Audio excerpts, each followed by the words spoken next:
आज हम पढ़ेंगे मध्यकालीन भारत का इतिहास पर पढ़ेंगे। भारत पर मुस्लिम आक्रमण। भारत पर आक्रमण करने वाले प्रथम मुस्लिम आक्रमणकारी मूलतः कहाँ के निवासी थे? अरब के थे। कहाँ के थे? अरब के निवासी थे। वर्ष 711 ईस्वी में भारत पर सर्वप्रथम मुस्लिम आक्रमण किसके नेतृत्व में किया गया? 711 ईस्वी में ये किसके नेतृत्व में किया गया? ये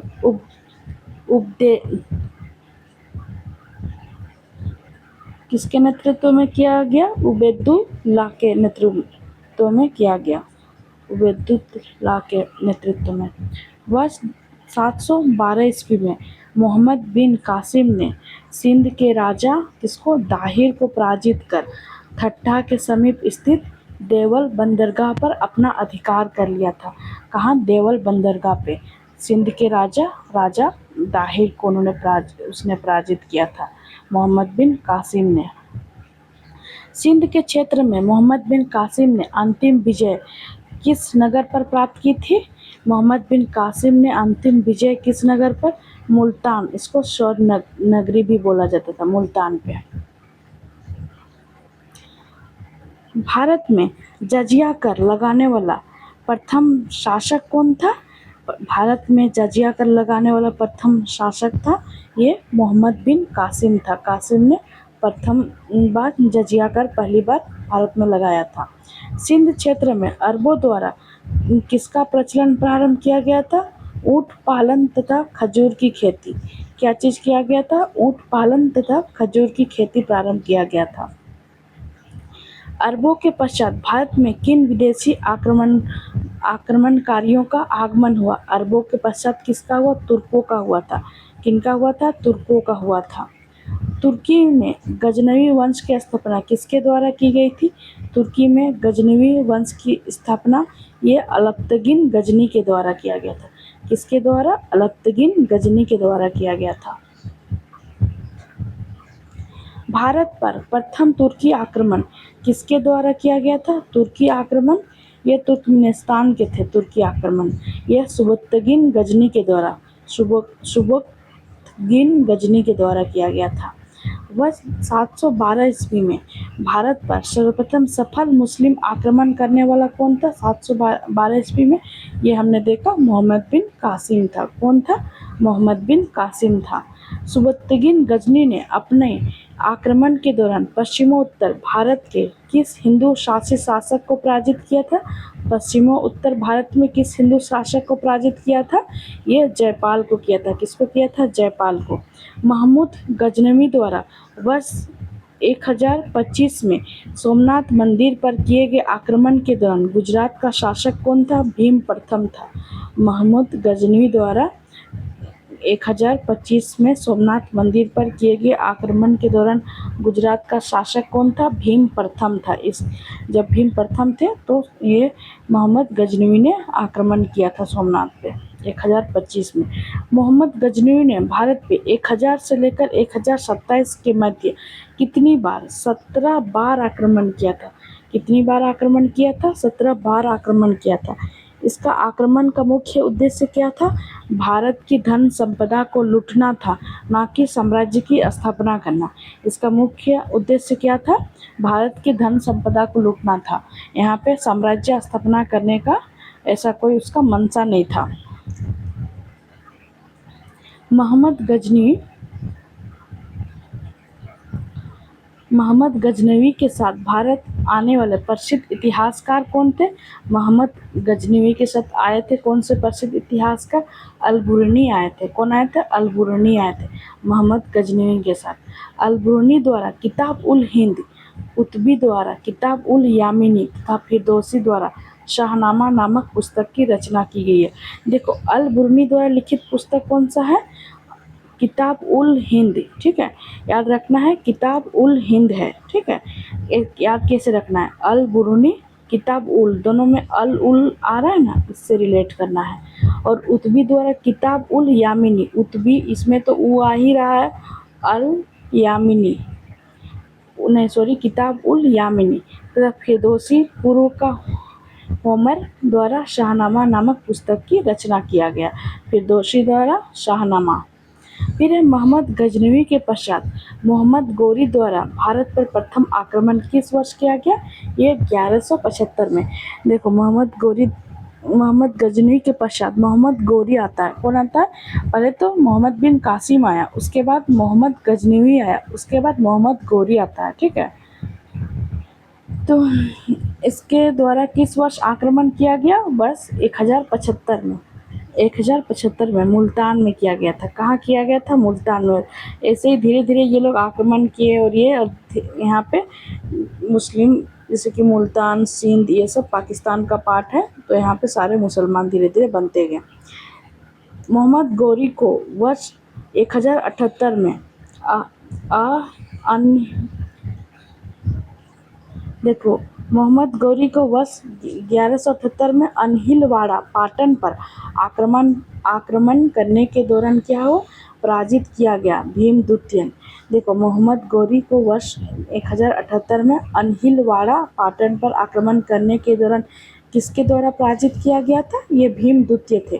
कौन थे? भीमद्वितीय थे। तराइन का प्रथम एवं द्वितीय युद्ध किसके मध्य लड़ा गया था? ये मोहम्मद गोरी और पृथ्वीराज तृतीय के द्वारा लड़ा गया था।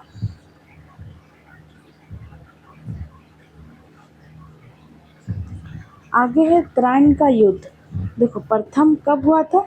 1191 में हुआ। प्रथम हो गया 1191 में। मोहम्मद गोरी इसमें पराजित हो जाता है पृथ्वीराज चौहान से। फिर द्वितीय युद्ध 1 साल बाद ही है, 1192 में। मोहम्मद गोरी विजित हो जाता है, वो जीत जाता है। ये मोहम्मद गोरी ने कन्नौज के शासक जयचंद को किस युद्ध में पराजित किया था? ये 1194 ईस्वी में चंदावार के युद्ध में पराजित किया था जयचंद को। जयचंद चंदावर, चंद मिल रहा है ना, तो इससे रिलेट करना है। मोहम्मद गोरी ने कन्नौज के शासक जयचंद को किस युद्ध में पराजित किया? ये चंदावार के युद्ध में 1194 ईस्वी में। मोहम्मद गोरी के साथ भारत आने वाले प्रसिद्ध सूफी संत कौन थे? मोहम्मद गोरी के साथ भारत आने वाले प्रसिद्ध सूफी संत ये शेख मोइनुद्दीन चिश्ती थे। कौन थे? शेख मोइनुद्दीन चिश्ती थे ये। सिक्कों पर देवी लक्ष्मी की आकृति पर किस मुस्लिम शासक द्वारा बनवाई गई थी? मोहम्मद गोरी द्वारा। किसके द्वारा? मोहम्मद गोरी द्वारा। सिक्कों पर देवी लक्ष्मी की आकृति किस मुस्लिम शासक द्वारा बनवाई गई थी? मोहम्मद गोरी। इससे कैसे रिलेट करना है? देखो, शिव शंकर गौरी माता है ना, ऐसे ही करके देवी लक्ष्मी, इससे रिलेट करना है। लेकिन ये लोग था तो बहुत हरामी था, लुटेरा था सारा। बख्तियार खिलजी मोहम्मद गोरी एक साधारण दास था। बख्तियार खिलजी है ना, मोहम्मद गोरी का एक साधारण सा दास था जिसने बंगाल और बिहार पर विजय प्राप्त की। और उस टाइम दास इसीलिए रखे जाते थे ना, क्योंकि दास रखने से क्या फ़ायदा होता था?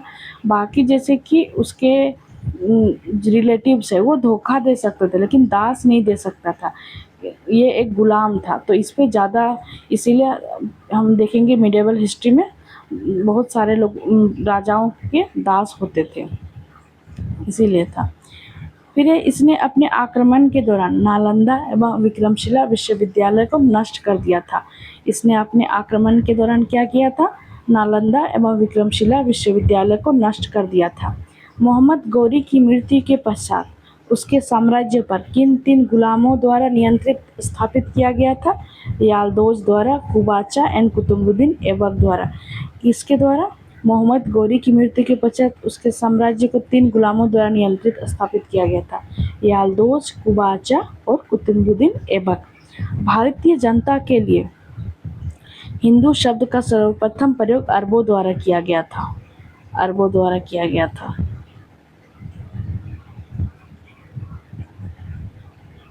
आगे हमारा है दिल्ली सल्तनत। दिल्ली सल्तनत है 1206 से 1526 ईस्वी। 1526 ईस्वी में कौन आते हैं? बाबर आता है यहाँ पे, बाबर। और 1206 में जो ये रहता है कुतुबुद्दीन ऐबक, ये गुलाम वंश का संस्थापक रहता है। देखो, गुलाम वंश को क्या बोलते हैं? इलबारी वंश भी बोलते हैं, इलवरी वंश भी बोलते हैं। गुलाम वंश में कितने शासक? 11 शासक रहे हैं। इसमें सबसे पहला है हमारा कुतुबुद्दीन ऐबक। ये किसका था? मोहम्मद गौरी का दास था। इसने अपने ये 1206 से 1210 ईस्वी इसने अपनी राजधानी लाहौर बनाया। कहाँ बनाया? लाहौर बनाया। इसके बाद आराम शाह आया 1210 ईस्वी में। उसके बाद आया इसको कुतुबी राजवंश बोलते हैं। आराम शाह शायद इसी का बेटा था शायद। फिर ये उसके बाद इल्तुतमिश कुतुबुद्दीन ऐबक का दास था और बाद में शायद ये दामाद भी बन जाता है। इल्तुतमिश 1210 से 1236 ईस्वी में आया है। इसने देखो, कुतुबुद्दीन ऐबक ने अपनी राजधानी पहले लाहौर बनाया, लेकिन इल्तुतमिश ने अपनी राजधानी दिल्ली को बनाया। ठीक है, दिल्ली को बनाया इल्तुतमिश ने। उसके बाद इल्तुतमिश के बाद रुकुनुद्दीन फिरोज शाह आता है 1236 ईस्वी में। इसी को और ये सारे वंश को क्या बोलते हैं? शमसी राजवंश। क्या लिखा हुआ है यहाँ पे? शमसी राजवंश है। देखो, उसके रुकुनुद्दीन फिरोज शाह 1236 ईस्वी में आता है। उसके 1236 से 1240 ईस्वी में रजिया सुल्तान, ये किसकी बेटी रहती है? इल्तुतमिश की बेटी रहती है, ये आती है। उसके बाद आता है क्या है? मुइजुद्दीन बहराम शाह आता है। कौन आता है? मुइजुद्दीन बहराम शाह। उसके बाद आता है अलाउद्दीन मसूद शाह, ये 1242 से 1246। फिर नसरुद्दीन मोहम्मद आता है 1246 से 1266। फिर यहाँ बलबनी राजवंश उसके बाद आता है। ये गयासुद्दीन बलबन रहता है 1266 से 1287 ईस्वी। उसके बाद आता है मुइजुद्दीन केकुबाद आता है, मुइजुद्दीन केकुबाद। उसके बाद शमसुद्दीन क्यूमर्स आता है। कौन आता है? लास्ट है शमसुद्दीन क्यूमर्स, याद रखना है 1290 में। कब? 1290 में। उसके बाद हमारा इधर है खिलजी वंश। खिलजी वंश में 5 शासक हैं। जलालुद्दीन फिरोज खिलजी, ये 1290 से 1296 ईस्वी में। देखो, 1206 में कौन आया? ये कुतुबुद्दीन ऐबक। ठीक है, 1206 से 1210 तक रहता है। उसके बाद 1209 ये कितना तक चलता है? 1290 तक चलता है गुलाम वंश का। और ये सारे कितने? 1290 तक चलते हैं। उसके बाद 1290 से 1296 तक ये जलालुद्दीन फिरोज खिलजी रहता है। उसके बाद जलालुद्दीन फिरोज खिलजी का ही ये भतीजा रहता है और दामाद भी रहता है, अलाउद्दीन खिलजी रहता है। कौन रहता है? अलाउद्दीन खिलजी रहता है 1296 से 1316 ईस्वी में। फिर है आगे शिहाबुद्दीन उमर रहता है, ये 1316 ईस्वी से 35 दिन तक रहता है शिहाबुद्दीन उमर। उसके बाद आता है कुतुबुद्दीन मुबारक शाह खिलजी आता है। कुतुबुद्दीन मुबारक शाह खिलजी, ये 1316 से 1320 ईस्वी में आता है। उसके बाद आता है नासिरुद्दीन खुसरो खां आता है, ये 15 अप्रैल से 7 सितंबर 1320 तक रहता है ये। फिर उसके बाद आगे हमारा है तुगलक वंश। इसमें 9 शासक रहते हैं। गयासुद्दीन तुगलक शाह 1, ये 1320 से 1324 ईस्वी तक रहता है। फिर मोहम्मद बिन तुगलक, ये 1324 से 1351 ईस्वी तक रहता है। मोहम्मद बिन गयासुद्दीन तुगलक कब से कब तक रहता है? तुगलक वंश में 9 शासक हुए, इसमें गयासुद्दीन तुगलक शाह, ये 1320 से 1324 तक रहता है। उसके बाद मोहम्मद बिन तुगलक आता है, ये 1324 से 1351 तक ये रहता है। उसके बाद आता है फिरोज शाह तुगलक। कौन आता है? फिरोज शाह तुगलक, ये 1351 से 1388 ईस्वी तक रहता है फिरोज शाह तुगलक। उसके बाद गयासुद्दीन तुगलक शाह 2 आता है। इसका कार्यकाल रहता है 1388 से 1389 ईस्वी तक रहता है। कब से कब तक रहता है? 1388 से 1389 तक। फिर उसके बाद आता है अबू बकर शाह, ये 1389 से 90 ईस्वी तक रहता है। उसके बाद मोहम्मद शाह 3, ये मोहम्मद शाह 3 1390 से 94 तक रहता है ये मोहम्मद शाह। फिर उसके बाद अलाउद्दीन सिकंदर रहता है। शाह 1 जनवरी मार्च से 1394 ईस्वी तक। उसके 2 स्वतंत्र शासक होते हैं, नसरुद्दीन मोहम्मद शाह दिल्ली में, उसके बाद नुसरत शाह फिरोजाबाद में। नसरुद्दीन मोहम्मद शाह दिल्ली में और नुसरत शाह फिरोजाबाद में। नसरुद्दीन मोहम्मद शाह 1394 से 1413 ईस्वी तक रहता है और नुसरत शाह 1394 से 1398 ईस्वी तक रहता है। अब है हमारा आगे सैयद वंश। सैयद वंश ये 4 शासक रहते हैं। इसमें कौन से? खिज्र खां। खिज्र खां 1414 से 1481 ईस्वी में आता है। 1414 से 1421 ईस्वी में। फिर है मुबारक शाह, ये 1421 से 1434 ईस्वी तक रहता है। मोहम्मद शाह ये 1434 से 1445 तक रहता है। उसके बाद अलाउद्दीन आलम शाह ये 1445 से 1451 तक रहता है। उसके बाद लोधी वंश आते हैं। लोधी वंश में 3 हुए, बहलोल लोधी 1451 से 1489, फिर सिकंदर लोधी 1489 से 1517 ईस्वी, इब्राहिम लोधी ये 1517 से 1526 ईस्वी। अब है दिल्ली सल्तनत का वास्तविक संस्थापक। दिल्ली सल्तनत का वास्तविक संस्थापक कौन है? इल्तुतमिश है। दिल्ली सल्तनत का वास्तविक संस्थापक था इल्तुतमिश। इसका शासनकाल 1210 से 1236 तक ईस्वी तक था। 1210 से 1236 तक था। इल्तुतमिश ने दिल्ली सल्तनत के स्थापत्य के लिए अनेक कार्य किए, जैसे तुर्कान-ए-चहलगानी का गठन किया। क्या किया? तुर्कान-ए-चहलगानी का विरोधियों का दमन किया, नवीन प्रकार के सिक्कों का प्रयोग किया। फिर इल्तुतमिश ने सुल्तान-ए-आजम की उपाधि धारण की। किसकी उपाधि धारण की? सुल्तान-ए-आजम की। यह दिल्ली को राजधानी बनाने वाला प्रथम शासक था। ये दिल्ली को राजधानी सबसे पहले किसने बनाया था? ये इल्तुतमिश ने बनाया था। और क्योंकि कुतुबुद्दीन ऐबक ने तो किसको बनाया था राजधानी?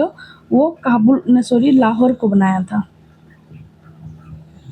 दिल्ली पर शासन करने वाले कुतुबुद्दीन ऐबक ने कुतुबी, इल्तुतमिश ने शमसी व बलबन ने बलबनी वंश की स्थापना की थी। कुतुबुद्दीन ऐबक ने कुतुबी, इल्तुतमिश ने शमसी, बलबन ने बलबनी वंश की स्थापना की थी।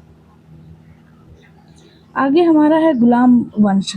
1206 से 1290 ईस्वी में गुलाम वंश की स्थापना किसके द्वारा की गई थी? ये कुतुबुद्दीन ऐबक द्वारा की गई थी। किसके द्वारा की गई थी गुलाम वंश की स्थापना? ये कुतुबुद्दीन ऐबक द्वारा की गई थी। 25 जून 1206 में कुतुबुद्दीन ऐबक का राज्य अभिषेक किस स्थान पर किया गया था? इसका राज्य अभिषेक किया गया था लाहौर में किया गया था। कहाँ? लाहौर में। कुतुबुद्दीन ऐबक ने अपने साम्राज्य की राजधानी किसे घोषित किया है? ये लाहौर को। किसको? लाहौर को इसने किया है। भारत में तुर्की राज्य का संस्थापक कुतुबुद्दीन ऐबक को माना जाता है। किसको? कुतुबुद्दीन ऐबक को माना जाता है तुर्की राज्य का संस्थापक। कुतुबुद्दीन ऐबक ने अपने सुल्तान की उपाधि धारण नहीं की थी। इसने केवल मलिक और सिपाह सालार की पद धारण की थी। सुल्तान की उपाधि इसने धारण नहीं की थी कुतुबुद्दीन ऐबक ने।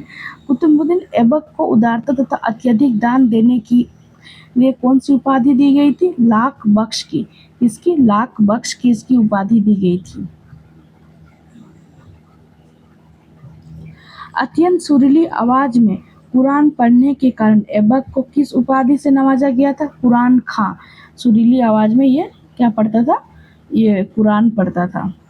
भारत की प्रथम मस्जिद कुव्वत उल इस्लाम 1193 ईस्वी में दिल्ली में की स्थापना किसके द्वारा की गई थी? कुव्वत उल इस्लाम मस्जिद की स्थापना कुतुबुद्दीन ऐबक द्वारा की गई थी 1193 ईस्वी में। कुतुबुद्दीन ऐबक ने सूफी संत ख्वाजा कुतुबुद्दीन बख्तियार काकी के नाम पर कुतुब मीनार का निर्माण किया था। देखो, कुतुबुद्दीन ऐबक ने सूफी संत ख्वाजा कुतुबुद्दीन बख्तियार काकी के नाम पर कुतुब मीनार का निर्माण कराया था। और ये कुतुब मीनार पहले हिंदू और जैन धर्म के से रिलेटेड वहाँ पे मंदिर थे, उसको तोड़ के कुतुब मीनार बनाया गया था। कुतुबुद्दीन ऐबक की मृत्यु कब हुई थी? ये वर्ष 1210 ईस्वी में हुआ था। कुतुबुद्दीन ऐबक की मृत्यु कब हुई थी? 1210 ईस्वी में। ये चौगान खेलते समय घोड़े से गिर जाने के कारण इसकी मृत्यु हुई थी। कुतुबुद्दीन ऐबक की मृत्यु के पश्चात उसके पुत्र आरम शाह को अपदस्थ कर गुलाम वंश का अगला शासक कौन बना? यह इल्तुतमिश बना। कौन बना? इल्तुतमिश बना। जो कुतुबुद्दीन ऐबक की मृत्यु के पश्चात उसके पुत्र आरम शाह को अपदस्थ किया था, गुलाम वंश का अगला शासक इल्तुतमिश बना था। इल्तुतमिश सुल्तान बनने से पूर्व किस प्रांत का सूबेदार था? ये बदायूं का था सूबेदार। दिल्ली सल्तनत का वास्तविक किसे माना जाता है? इल्तुतमिश को माना जाता है। इल्तुतमिश दिल्ली सल्तनत का प्रथम सुल्तान था। प्रथम सुल्तान कौन था? इल्तुतमिश। क्योंकि क्या किया था इसने? कुतुबुद्दीन ऐबक ने तो अपना राजधानी लाहौर को बनाया था। कहाँ बनाया था? लाहौर को बनाया था। इसीलिए इस इल्तुतमिश ही दिल्ली का प्रथम सुल्तान बना, जिसने दिल्ली को अपनी राजधानी बनाई तथा बगदाद के खलीफा से सुल्तान की उपाधि प्राप्त की थी। जिसने दिल्ली को क्या बनाई? अपनी राजधानी बनाई और बगदाद के खलीफा से सुल्तान की उपाधि प्राप्त की थी। इल्तुतमिश ने 40 योग्य तुर्क गुलामों को मिलाकर किस दल का गठन किया था? इल्तुतमिश ने 40 योग्य तुर्क गुलामों को मिलाकर तुर्कान-ए-चहलगानी चालीसा दल का गठन किया था। तो तुर्कान-ए-चहलगानी चालीसा दल का गठन किया था। 40 तुर्क गुलामों को, और गुलाम को ही ये मिलाकर बनाया था, क्योंकि इससे गुलाम क्या होते हैं? उनकी इल्तुतमिश के प्रति निष्ठा भावना रखते थे कि गुलाम है तो ऑब्वियस सी बात है वो वैसे धोखाधड़ी नहीं करेंगे, वो खासकर इल्तुतमिश के साथ, उसके बाद वाले के साथ कर भी सकते हैं। मंगल आक्रमणकारी चंगेज खां, ये पूछा हुआ यूपीएससी में कि मंगल आक्रमणकारी सबसे पहले किसके इस साम्राज्य में हुआ था? तो ये इल्तुतमिश गुलाम वंश में इल्तुतमिश के टाइम हुआ था। यूपीएससी में ये क्वेश्चन पूछा हुआ है। और एक बार मंगोल का आक्रमणकारी, ये क्या नाम था उनका? तैमूर का भी आक्रमण होगा। कब होगा तैमूर का? ये जब तुगलक वंश के टाइम होता है शायद उनका। उसके बाद ये सैयद वंश का शासन आता है। मंगोल आक्रमणकारी चंगेज खां भारत के उत्तर पश्चिमी सीमा पर किसके शासनकाल में आया? ये इल्तुतमिश के शासनकाल में आया था। ये चंगेज खां इल्तुतमिश के शासनकाल में आया था, याद रखना। इल्तुतमिश ने भारत में इक्ता व्यवस्था का प्रारंभ की थी। क्या? इक्ता व्यवस्था। ये इक्ता व्यवस्था क्या है? इक्ता एक अरबी शब्द है जिसका अर्थ है भूमि को लेने वाले इक्तदार कहलाते थे, यानी कि भूमि को लेने वाले इक्तदार कहलाते थे। वर्ष 1236 में दिल्ली सल्तनत की गद्दी पर बैठने वाले प्रथम व अंतिम मुस्लिम महिला शासिका कौन थी? यह रजिया सुल्तान थी। पहली बार बैठी थी 1236 में, और ये प्रथम बार एंड अंतिम बार यही थी महिला शासिका 1236 में। रजिया के सुल्तान बनने के पश्चात गुलाम याकूत को किस पद पर नियुक्त किया गया? जो गुलाम याकूत था उसको क्या पद मिला? अमीर-ए-आखूर का पद मिला, अमीर-ए-आखूर का। रजिया सुल्तान के विद्रोही अमीरों ने रजिया की हत्या करवाकर किसे दिल्ली सल्तनत की गद्दी पर बिठाया था? ये बहराम शाह को। किसको? बहराम शाह को बिठाया था। बहराम शाह के कार्यकाल में नायाब-ए-मुमालिकत पद का सृजन हुआ था। बहराम शाह के कार्यकाल में नायाब-ए-मुमालिकत पद का सृजन हुआ था, जिसमें संपूर्ण अधिकार निहित होते थे। इस पद पर सर्वप्रथम एतगिन को नियुक्त किया गया था। किसको? एतगिन को। दिल्ली सल्तनत के किस शासक ने बलबन को नायाब-ए-मुमालिकत पद पर नियुक्त किया था? ये नसरुद्दीन महमूद ने किया था। महमूद ने। किसने? नसरुद्दीन महमूद ने बलबन को नायाब-ए-मुमालिकत पद पर नियुक्त किया गया था। बलबन को उलुग खां की उपाधि किसने प्रदान की थी? बलबन को उलुग खां की उपाधि किसने प्रदान की थी? ये नसरुद्दीन महमूद ने किया था। किसने किया था? नसरुद्दीन मोहम्मद ने किया था। दिल्ली का सुल्तान बनने के पश्चात तुर्कान ए चहलगानी को किसने समाप्त किया था? जो चालीसा दल का ये था संगठन जो था, उसको किसने समाप्त किया था? वो बलबन ने समाप्त किया था। उसको स्टार्ट किसने किया था? उसको इल्तुतमिश ने स्टार्ट किया था, ये याद रखना।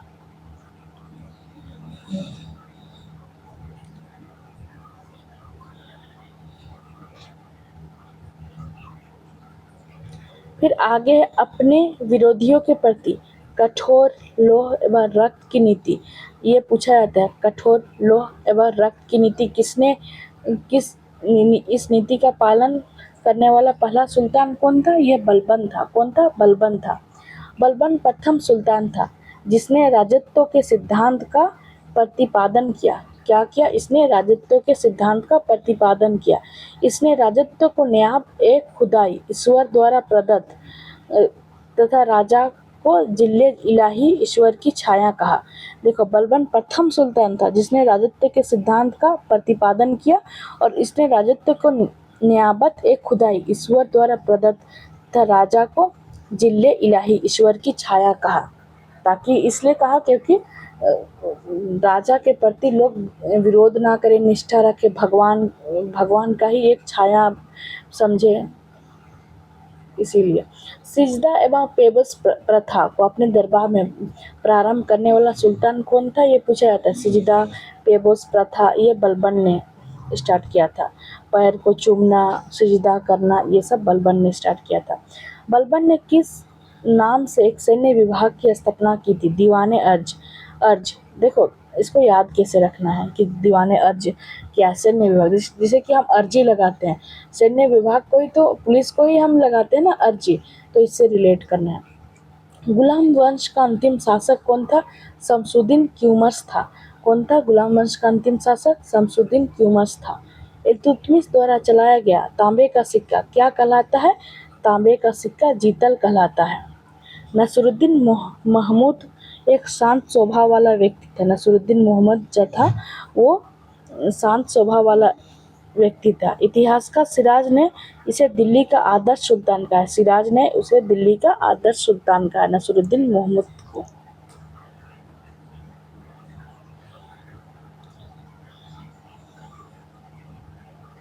आगे हमारा है खिलजी वंश। ये 1290 से 1320 तक था। खिलजी वंश का कार्यकाल कब से कब तक था? 1290 से 1320 तक था। गुलाम वंश के पश्चात वर्ष 1290 में खिलजी वंश की स्थापना किसके द्वारा की गई थी? जलालुद्दीन फिरोज शाह खिलजी। 1290 में किसके द्वारा की गई थी? जलालुद्दीन फिरोज शाह खिलजी द्वारा। रक्त और लौह की नीति को त्याग कर शासन को उदार नीति का अनुसरण करने वाला दिल्ली का प्रथम सुल्तान कौन था? ये जलालुद्दीन फिरोज शाह खिलजी था। जलालुद्दीन फिरोज शाह खिलजी था। वर्ष 1296 में कड़ा मणिकपुर में जलालुद्दीन की हत्या किसने की थी? मणिकपुर में, कड़ा नामक जगह मानिकपुर में जलालुद्दीन की हत्या किसने की थी? अलाउद्दीन खिलजी ने की थी। किसने की थी? अलाउद्दीन खिलजी ने की थी। अलाउद्दीन खिलजी का बचपन का नाम क्या था? अली गुरशप्स था। क्या नाम था? अली गुरशप्स। जलालुद्दीन की हत्या के पश्चात ये और वो जलालुद्दीन फिरोज शाह खिलजी क्या था? ये इसी का चाचा था। जलालुद्दीन की हत्या के पश्चात अलाउद्दीन खिलजी ने अपना राज्याभिषेक कहाँ कराया था? बलबन के लाल महल में कराया था। बलबन के लाल महल में। अलाउद्दीन एक साम्राज्यवादी शासक था। वह विश्व विजय प्राप्त करने के साथ साथ नए धर्म की स्थापना करना चाहता था। अलाउद्दीन एक साम्राज्यवादी शासक था। वह विश्व विजय प्राप्त करना चाहता था, उसके साथ ही नए धर्म की स्थापना करना चाहता था। राज्य अभिषेक के पश्चात सिकंदर सानी का द्वितीय सिकंदर की उपाधि किसने धारण की? ये अलाउद्दीन खिलजी ने धारण की। किसने धारण की? अलाउद्दीन खिलजी ने। सुल्तान बनने के पश्चात अलाउद्दीन ने प्रथम आक्रमण किस शासक पर किया? रायकन, गुजरात का शासक। अलाउद्दीन का सेनापति मलिक काफूर गुजरात विजय के दौरान नुसरत खां द्वारा 1000 दिनार में खरीदा गया। देखो, अलाउद्दीन का सेनापति जो मलिक काफूर था, बहुत ये था, ये उद्दंड टाइप का। नुसरत खां द्वारा 1000 दिनार में खरीदा गया था, इसीलिए इसे 1000 दिनारी भी कहा जाता था। क्या कहा जाता था? 1000 दिनारी। वर्ष 1303 में अलाउद्दीन के द्वारा चित्तौड़ पर आक्रमण के समय वहाँ का शासक कौन था? राणा रतन सिंह, और यहीं से रानी पद्मावती का स्टोरी आता है। विंध्याचल पर्वत श्रेणी को पार कर दक्षिण भारत पर आक्रमण करने वाला दिल्ली सल्तनत का प्रथम सुल्तान कौन था, जो दक्षिण भारत पे चला गया था विंध्याचल पर्वत श्रेणी को पार करके? तो ये था प्रथम सुल्तान अलाउद्दीन खिलजी था। उसके बाद मोहम्मद बिन तुगलक भी वहाँ पे जाते हैं दक्षिण भारत में। अलाउद्दीन के दक्षिण अभियानों का सेनापति कौन था? ये मलिक काफूर था। तेलंगाना वारंगल के शासक प्रताप रुद्र देवद्वितीय ने मलिक काफूर को विश्व प्रसिद्ध कोहिनूर हीरा भेंट किया था, जिसे मलिक काफूर ने अलाउद्दीन खिलजी को भेंट किया था। ये प्रताप रुद्र देव ने ये युद्ध ही नहीं किया था, सीधे समर्पण कर दिया था। प्रताप रुद्र देव द्वितीय ने किसको समर्पित किया था? कोहिनूर हीरा या अलाउद्दीन खिलजी, और यहीं से कोहिनूर हीरा की स्टोरी स्टार्ट हो जाती है। मलिक काफूर द्वारा सर्वप्रथम किस दक्षिण भारतीय राज्य पर आक्रमण किया गया? मलिक काफूर द्वारा सर्वप्रथम दक्षिण भारत के किस राज्य पर आक्रमण हुआ? देवगिरी में। कहाँ हुआ? देवगिरी में हुआ। अलाउद्दीन खिलजी का दक्षिण भारत अभियान। देवगिरी के शासक थे रामचंद्र, इन्होंने बहुत अच्छे से लड़ा था। अभियान का नेतृत्व मलिक काफूर द्वारा किया गया। ये 1307 ईस्वी में हुआ। वारंगल प्रताप रुद्र देव, इसने तो सीधे समर्पण ही कर दिया था और कोहिनूर हीरा अलाउद्दीन खिलजी को दे दिया था। अभियान का नेतृत्व मलिक काफूर द्वारा किया गया। ये 1309 ईस्वी में किया गया है। द्वार समुद्र में वीर बल्लाल थर्ड शासक थे। ये मलिक काफूर के नेतृत्व में ये भी हुआ। सारे मलिक काफूर के द्वारा ही होता है दक्षिण भारत में। ये 1310 ईस्वी में होता है। फिर पांड्या में वीर पांड्या रहते हैं। ये अभियान का नेतृत्व मलिक काफूर द्वारा किया जाता है और 1311 ईस्वी में किया जाता है। दिल्ली सल्तनत का वो कौन सुल्तान था जिसने नगद वेतन के साथ स्थायी सेना का संगठन किया? वो कौन था? अलाउद्दीन खिलजी था। कौन था? अलाउद्दीन खिलजी। अलाउद्दीन द्वारा सेना में भ्रष्टाचार रोकने के लिए कौन सी योजना अपनाई थी? घोड़े को दागने की प्रथा तथा हुलिया प्रथा, ये अलाउद्दीन द्वारा अपनाया गया था। चराई कर तथा गृह कर, घरी चरी कर लगाने वाला प्रथम सुल्तान कौन था? चराई तथा गृह कर, ये अलाउद्दीन खिलजी था प्रथम सुल्तान। सर्वाधिक मंगोल आक्रमण किसके शासनकाल में हुआ? अलाउद्दीन खिलजी के शासनकाल में। और एक बात याद रखना है कि प्रथम मंगोल आक्रमण इल्तुतमिश के टाइम पीरियड में हुआ था। किसने किया था? चंगेज खान ने। दिल्ली सल्तनत का वो प्रथम सुल्तान कौन था जिसने स्वयं को खलीफा घोषित किया? ये मुबारक शाह खिलजी ने किया अपने आप को खलीफा। घोड़े के नाल की आकार की मेहराब का प्रयोग सर्वप्रथम कहाँ पर किया गया है? ये अलाई दरवाज़ा दिल्ली में, जो कुतुब मीनार परिसर में ही है, यहाँ पे किया गया है। अलाउद्दीन को किस पुत्र ने स्वयं को खलीफा घोषित किया? अलाउद्दीन के किस पुत्र ने स्वयं को खलीफा घोषित किया? मुबारक खिलजी। मुबारकबाद दो भाई, खलीफा हूँ मैं, ऐसा बोलने लगा। ये याद करने के लिए है। अलाउद्दीन द्वारा सैनिकों को सस्ते मूल्य पर वस्तुएं उपलब्ध कराने के लिए बाजार नियंत्रण की नीति अपनाई गई।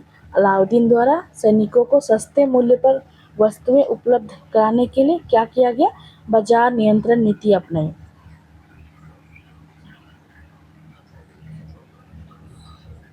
इसमें अलाउद्दीन के बाजार नियंत्रण अधिकारी कौन कौन है? विभाग अधिकारी बरीद मंडी, ये मंडी अभी भी मंडी बाजार है, बाजार निरीक्षक है। सहना ए मंडी, ये बाजार अधीक्षक है, सहना। फिर दीवान ए रियासत, ये बाजार नियंत्रक है। और मुनिहान, ये गुप्तचर है, मुनिहान। बरीद मंडी बाजार निरीक्षक, शहना ए मंडी, बाजार अधीक्षक, दीवान ए रियासत, बाजार नियंत्रक, मुनियान, गुप्तचर। फिर पद्मावत मोहम्मद जैसी के अनुसार, जो पद्मावत है मोहम्मद जैसी के अनुसार, अलाउद्दीन ने रानी पद्मिनी की सुंदरता से प्रभावित होकर चित्तौड़ पर आक्रमण किया था। कहाँ आक्रमण किया था? चित्तौड़ पर आक्रमण किया था।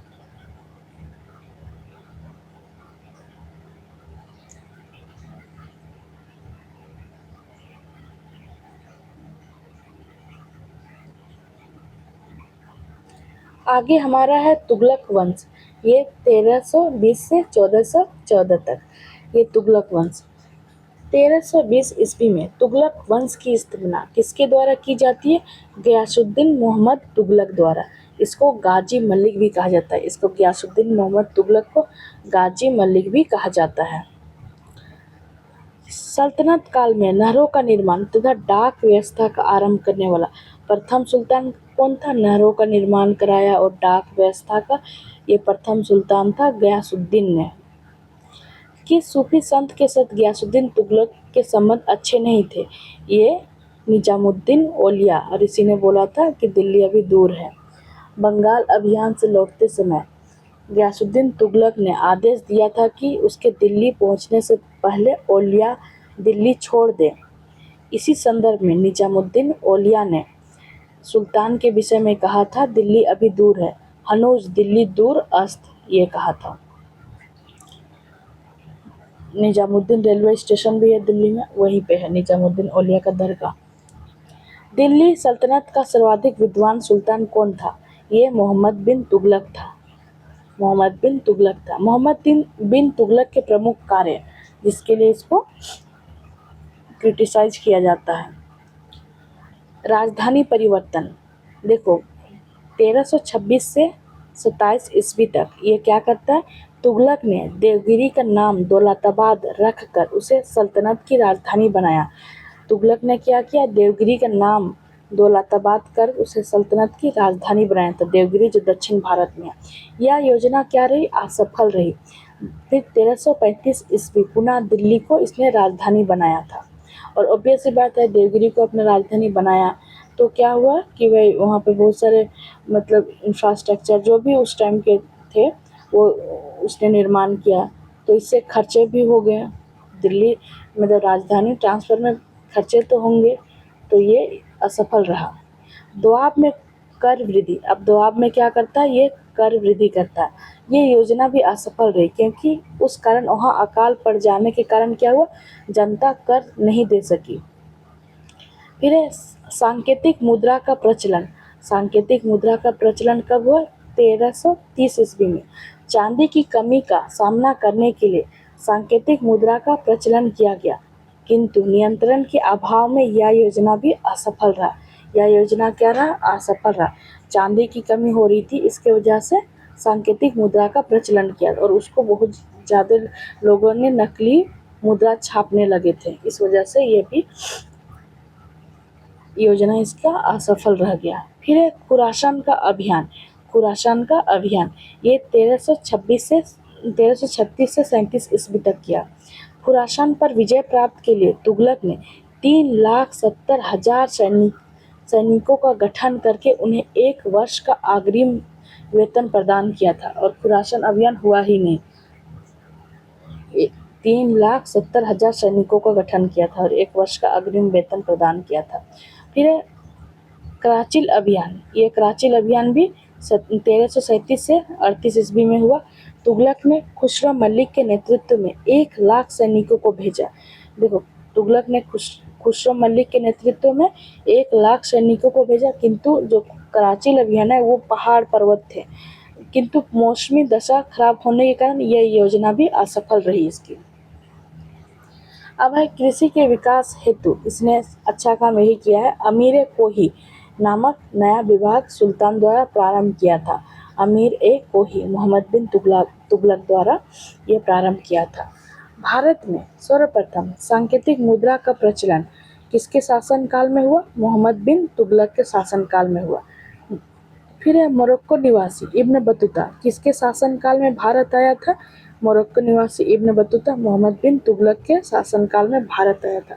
कब आया था? 1333 ईस्वी में। रहला नामक पुस्तक का रचनाकार कौन है? इब्न बतूता है। कौन है? इब्न बतूता है रहला नामक पुस्तक का रचनाकार। मोहम्मद बिन तुगलक के काल में सल्तनत से विद्रोह कर 1336 ईस्वी में हरिहर एवं बुक्का ने विजयनगर तथा 1347 में हसन गंगू ने बहमनी साम्राज्य की स्थापना की थी। देखो, मोहम्मद बिन तुगलक के काल में सल्तनत से विद्रोह करके 1336 ईस्वी में हरिहर एवं बुक्का ने विजयनगर और 1347 ईस्वी में हसन गंगू ने बहमनी साम्राज्य की स्थापना की थी। होली के त्यौहार को सार्वजनिक उत्सव में भाग लेने वाला दिल्ली का प्रथम सुल्तान कौन था? मोहम्मद बिन तुगलक था। कौन था? मोहम्मद बिन तुगलक था। किसी जैन संत के साथ मोहम्मद बिन तुगलक के संबंध घनिष्ठ थे, जिन प्रभा सूरी के साथ अच्छे संबंध थे मोहम्मद बिन तुगलक का। मोहम्मद बिन तुगलक की मृत्यु किस अभियान के दौरान हुई थी? ये सिंध अभियान के दौरान, ये 1351 ईस्वी में हुआ था।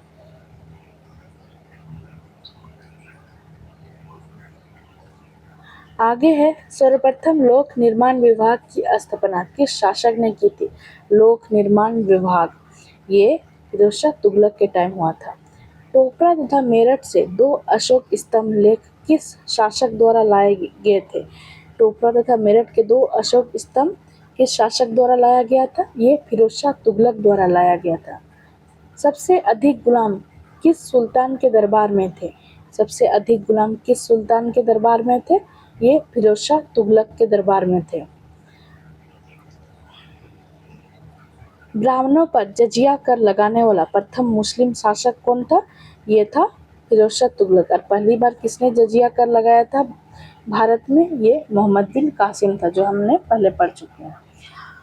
ह के शर्ब नामक सिंचाई कर उत्पादन का 10% लगाने वाला दिल्ली का प्रथम सुल्तान था, फिरोज शाह तुगलक था। कौन था? फिरोज शाह तुगलक था। यह हब शर्ब नामक का सिंचाई का 10% शुल्क लगाने वाला दिल्ली का प्रथम सुल्तान यही था। फिरोज शाह के काल में स्थापित विभाग दीवान बंदगान दासों की देखरेख के लिए था। फिर दीवान इस्तेहाक, ये पेंशन देने के लिए था। दीवान खैरात, ये असहाय लोगों की मदद के लिए था। दिल्ली सल्तनत के तुगलक वंश का अंतिम शासक कौन था? नसीरुद्दीन महमूद था। कौन था? नसीरुद्दीन महमूद था। किस सुल्तान को गाजी मलिक उपनाम से भी जाना जाता था? ये गयासुद्दीन तुगलक को जाना जाता था। किसको? गयासुद्दीन तुगलक को जाना जाता था, गाजी मलिक। नसीरुद्दीन महमूद के शासनकाल में मध्य एशिया के महान सेनानायक तैमूर ने वर्ष 1398 में भारत पर आक्रमण किया था। नसीरुद्दीन महमूद के शासनकाल में, यानी कि तुगलक वंश के टाइम, ये किसने ये आक्रमण किया था? सेनानायक, मध्य एशिया के महान सेनानायक तैमूर ने वर्ष 1398 में भारत पर आक्रमण किया था। ये पूछा जा सकता है कि जो तैमूर का आक्रमण हुआ था किस के शासनकाल में हुआ था? तो तुगलक वंश के शासनकाल में हुआ था, और ये नसीरुद्दीन महमूद के शासनकाल में हुआ था। और मंगोल का जो चंगेज खान था, वो किसके शासनकाल में आक्रमण किया था? ये के इल्तुतमिश के टाइम इसने आक्रमण किया था। अब है सैयद वंश 1414 से 1451 ईस्वी तक था, और लोधी वंश 1451 से 1526 तक था। 1414 ईस्वी में दौलत खां को पराजित कर खिजिर खां ने किस वंश की स्थापना की? सैयद वंश की। ये दौलत खां को पराजित करके खिजिर खां सैयद वंश की स्थापना उसने किया। रैयत आला की उपाधि धारण करने वाला सैयद वंश का शासक कौन था? ये खिजिर खां था। सल्तनत काल में शासन करने वाला एकमात्र शिया कौन था? ये बाकी सब तो सुन्नी थे, ये शिया था, सैयद वंश। सैयद वंश का सबसे योग्य शासक मुबारक शाह था। कौन था? मुबारक शाह था। इसने तारीख़ मुबारक शाही के लेखक यहिया बिन अहमद सरहिंदी को संरक्षण प्रदान किया था। इसने तारीख़ मुबारक शाही के लेखक कौन? यहिया बिन अहमद सरहिंदी को संरक्षण दिया था। दिल्ली सल्तनत में प्रथम अफगान राज्य के रूप में लोधी वंश की स्थापना किसके द्वारा होती है? बहलोल लोधी द्वारा। किसके द्वारा होती है? बहलोल लोधी द्वारा। अब है लोधी वंश के शासक बहलोल लोधी। ये 1451 से 1479 ईस्वी तक रहता है। सिकंदर लोधी 1479 से 1517 ईस्वी तक रहता है। और इब्राहिम लोधी ये 1517 से 1526 ईस्वी तक रहता है। दिल्ली सल्तनत के सुल्तानों में किसने सर्वाधिक समय तक शासन किया? ये बहलोल लोधी ने 38 वर्ष तक शासन किया था। किस सुल्तान के बारे में अब्दुल्ला ने अपनी पुस्तक तारीख दाऊदी में लिखा है, जब वो अपने सरदारों से साथ मिलता है तो कभी सिंहासन पर नहीं बैठता है? ये बहलोल लोधी के बारे में है कि वो जब अपने सरदारों से मिलता है तो सिंहासन पे नहीं बैठता है। अब्दुल्ला ने अपनी पुस्तक तारीख दाऊदी में लिखा है। किस सुल्तान ने आगरा नगर की स्थापना कर उसे अपनी राजधानी बनाया? आगरा नगर की स्थापना किसके द्वारा किया गया? ये सिकंदर लोधी द्वारा किया गया। सिकंदर लोधी ने भूमि की माप के लिए किस पैमाने का प्रयोग प्रारंभ किया था? गजे सिकंदरी का प्रयोग किया था। किसका? गजे सिकंदरी का। सुल्तान की उपाधि धारण करने वाला लोधी वंश का प्रथम शासक कौन था? सुल्तान की उपाधि धारण करने वाला सिकंदर लोधी था। सिकंदर लोधी ने मुसलमानों में प्रचलित अनेक कुप्रथाओं जैसे कि मुहर्रम पर ताजिया निकालना, महिलाओं को पीरों की मज़ारों पर जाने या उनकी याद में जुलूस निकालने पर प्रतिबंध लगा दिया था। कुप्रथा क्या? मुहर्रम पर ताजिया निकालना, महिलाओं को पीरों की मज़ारों पर जाने या उनकी याद में जुलूस निकालने पर प्रतिबंध लगा दिया था। अब है सल्तनत कालीन वंश मामुल्लुक वंश। ये 1206 से 1290 ये 84 वर्ष शासनकाल रहा। इसमें ऐबक गुलाम वंश के संस्थापक रहे मामुल्लुक वंश। ठीक है। खिलजी वंश ये 1290 से 1320 तक 30 वर्ष तक रहा। सबसे कम पीरियड में ये खिलजी वंश ही रहा था। जलालुद्दीन खिलजी इसके हैं। फिर तुगलक वंश का शासनकाल कब से कब तक था? ये 1320 से 1494 वर्ष तक था तुगलक वंश का। गयासुद्दीन इसका संस्थापक था। फिर है सैयद वंश 1414 से 1451 तक था सैयद वंश। इसका शासनकाल था 37 वर्ष। खिजिर खां इसके संस्थापक थे।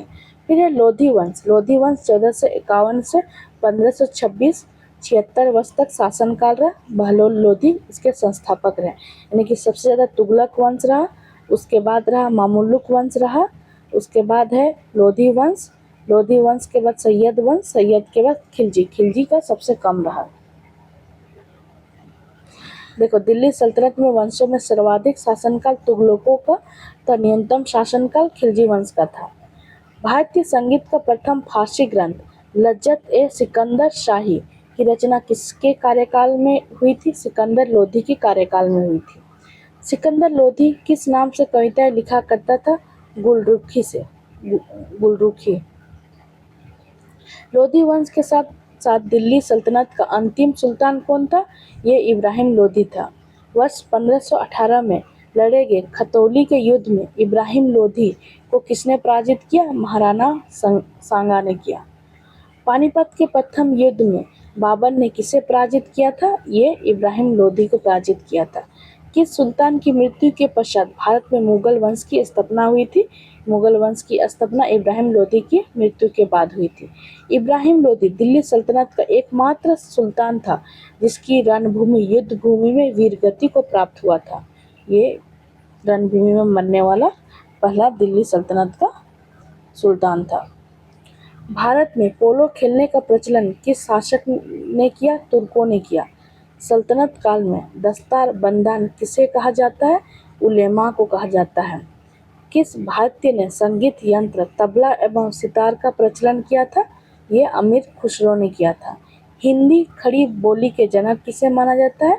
अमीर खुसरो को माना जाता है। सिकंदर लोधी द्वारा फारसी भाषा में अनुवादित ग्रंथ फरहंगे सिकंदरी संबंधित है। आयुर्वेद शास्त्र में है। फिरोज शाह तुगलक ने लगभग 300 नगरों की स्थापना की, जिसमें फतेहाबाद, हिसार, जौनपुर और फिरोजाबाद शामिल थे।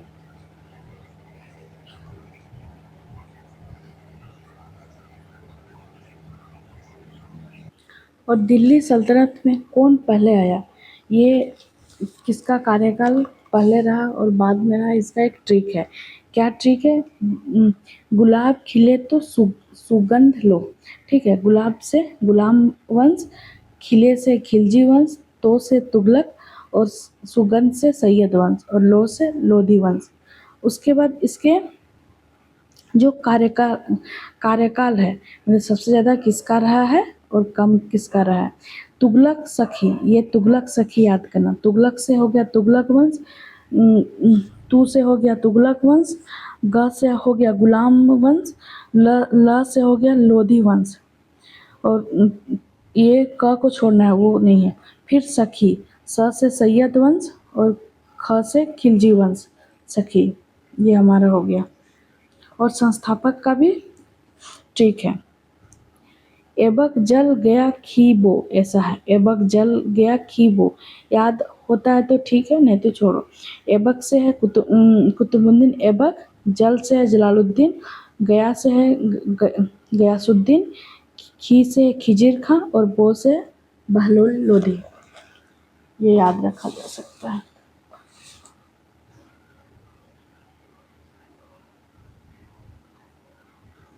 ये हमारा दिल्ली सल्तनत खत्म हो गया।